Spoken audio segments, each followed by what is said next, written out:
Good morning, y'all. Machiavelli Mills TV. Y'all hit that like button, hit the subscribe button. So we're going to take this conversation to corporate America, right? I saw a young lady on Facebook made this status and said that the worst people to work with are women in positions of power. She said they will give you a hard time every time they're supervising you, managing you, etc. Right? And I'm like, man, it's an interesting conversation because I want to talk about the genders managing other people in corporate America or, and just in work in general, right? And how it goes for people. I've had several managers or supervisors who were women, and I haven't had any problems. I really haven't had problems with them, right? But a lot of the people that I know and who worked in corporate America, they've had clashes with women when they have been in supervising positions. And I'm not saying that women don't make great managers or supervisors, because as I told y'all before, I've had several supervisors who are women, and they looked out for me. There was never no issue. I never had them problems. But, bruh, I'm telling you from my own mother, I've seen my mother have women supervisors and they try to give my mother hell simply because they just were miserable at home, it seemed like, right? One of my best friends, like, he had to leave a job because an older woman was causing him so much stress. And just like when he got in, he would tell me every day he would have to pray before going into work because he just didn't know what person he was getting in the office space. He didn't know if this person was going to try to really, he's young, right? My best friend, young, he's my age. A very older woman in her 60s, almost 70s, coming off very condescending, being snarky, being patronizing, just being very, very passive aggressively disrespectful. That's a word, right? And you like, yo, I'm not your son. I'm not your grandson. I work here. Treat me with respect. It was just so stressful every single day. Trying to, like he said, his best days was the days where she wasn't there. And he was so elated that she wasn't there on work days.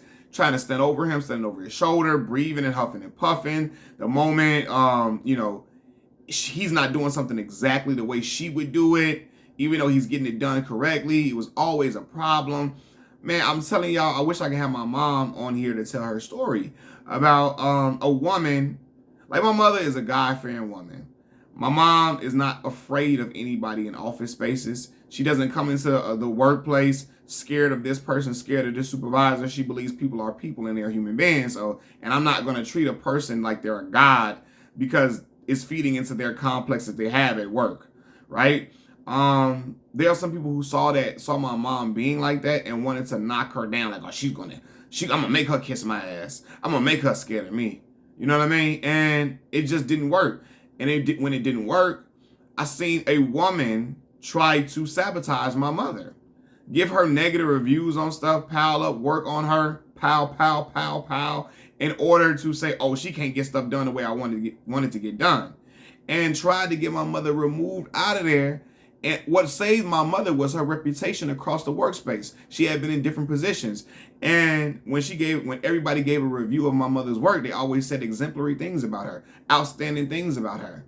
And people in HR are like, no, this doesn't make sense. It's like you're talking about, tell my mother's current supervisor at the time, it's like you're talking about two different people.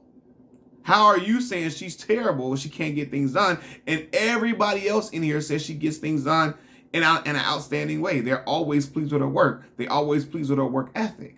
You know what I mean? But this woman here, she had no man at home, coming in miserable. Her whole life was work. That's it. She didn't seem to be happy, and she wanted to have a God complex at work. That's what a lot of, and I've heard a lot of women supervisors having this God complex. You know what I mean? I've heard of this consistently.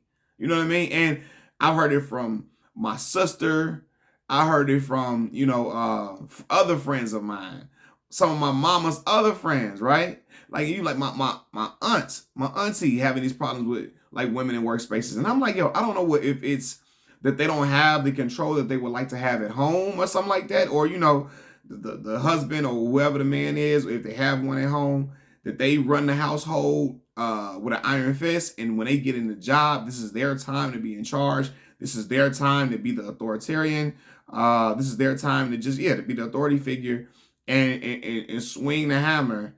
And they do it. They do things all the wrong way. I'm not saying all women do this. I'm not saying, because there's a lot of great women supervisors out here, and I'm not going to dismiss that. Because like I told y'all before, I haven't had problems with the women supervisors that I've had, but I've seen people have these terrible stories with them. Terrible stories with them, man. I'm telling you, this same woman who I'm talking about with my mom, wanted my mama to kiss her ass so bad. My mama come in here, listening to her gospel music, relaxing in her mind, and wearing a smile on her face. Good morning, good morning. That shit irked that woman, that my mom was not afraid of her, that my mom was not scared of her, that her tactics were not working. She was trying to get my mother removed, like I don't know, for whatever reason, right? And it wasn't working because HR like, no, we ain't letting her go, because look, it's like you talking about two different people, right? And so my mom was scheduled to go on a trip to Africa. It was a mission trip. She had already got it all approved. You know what I mean? Got it all approved. This new because the woman was a new supervisor. When my mom got, all the necessary approvals, and she had got all her money together to go on a mission trip to Africa for a few weeks, the woman tried to tell my mom, oh no, we can't, we can't let this happen. I can't approve you for this. Mom like, it's been approved for previously already. I already got it signed off on. I already got it approved. I'm not missing out on this trip. I'm not gonna not go. She was hoping that my mom would be so afraid to lose her job that my mother would not go on this mission trip that she already got approved by previous management and all of that, right? And she was hoping that my mom would just be like, okay, I guess I'll stay, okay. Because this is what they try to do to you, especially when you black. They feel like black folks need a job so bad, and so black folks should be grateful for a job so bad that, you won't do anything if you feel like, oh, the boss isn't going to like me leaving, or, oh, if the boss make it seem like your job is kind of in jeopardy, you're going to just be like, okay, I'll stay. Trying to ruin my mom's mood and ruin my mom's spirit. Trying to break her spirit for real. You know what I mean? And my mom still went on a trip and had a great time in Kenya. Came back, the woman was trying to cause my mom even more ruckus. My mama finishing her work, the woman steady piling stuff on my mom so she can say, oh, she's not getting it done. She's not getting it done. But my mama doing exemplary work and getting things done in a major way. I never even knew this. My mama was carrying this on her. I'm in Mississippi Valley State in college. I'm coming home for the break, but I ain't know my mom was dealing with this. My mama get back home. My stepfather passes away. He dies from a heart attack while driving. After he dropped my mom off at work, on his way to work, he has a heart attack while driving, and he passes away, right? And so the woman, before my stepfather passed away and my mama came back from Kenya, the woman was trying to get my mom fired in any way possible. And after my stepfather died, the people at the job like, oh no, we ain't letting her go. Cause look, is she got great reviews everywhere else, and man, listen, she mess around and sue us up in here for emotional distress and stuff like that up in here for the hell you trying to put on her, and her husband has just passed away. And what happened was one of my mom's former supervisors, no, one of them, not former, but she was a former supervisor, but she moved in a position over the woman who was supervising my mom, and she put my mom somewhere else because she knew that woman was causing her hell on earth.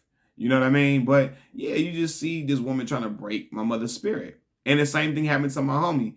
At work, she's just condescending. She's trying to demean him in any way. Every time you do something, huffing and puffing, she's trying to stand over his shoulder, criticize him, and he's getting things done in the right way. She just mad it's not getting done in the way she wants. And when you're young and you're not as poised in certain workplaces, they feel like they can do that, and they could put that pressure on you. They can kind of strong arm you. They can try to sun you, for lack of better words, at work.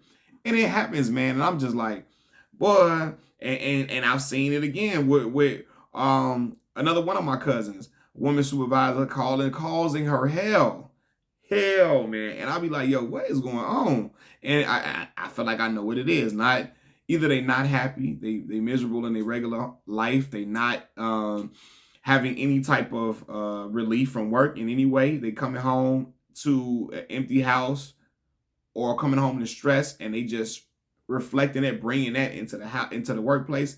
And you got people who they're married and all of that. They just have no type of what's the word, autonomy. They don't have any type of they don't have any control in their household, and they want to come have control somewhere.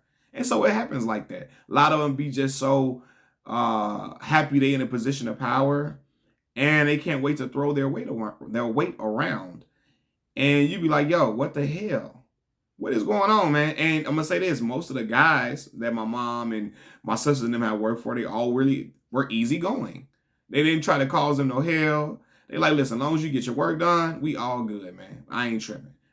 I'm not trying to say you need to do it this way, that way. As long as it's getting done effectively and it's getting done correctly, cool. I can give you some suggestions, but I'm not gonna be standing over your shoulder micromanaging you. I'm not gonna be trying to be condescending towards you. A lot of my mom's men bosses and my sisters and cousins and all of that, my auntie, the men bosses were always cool, chill, down to earth.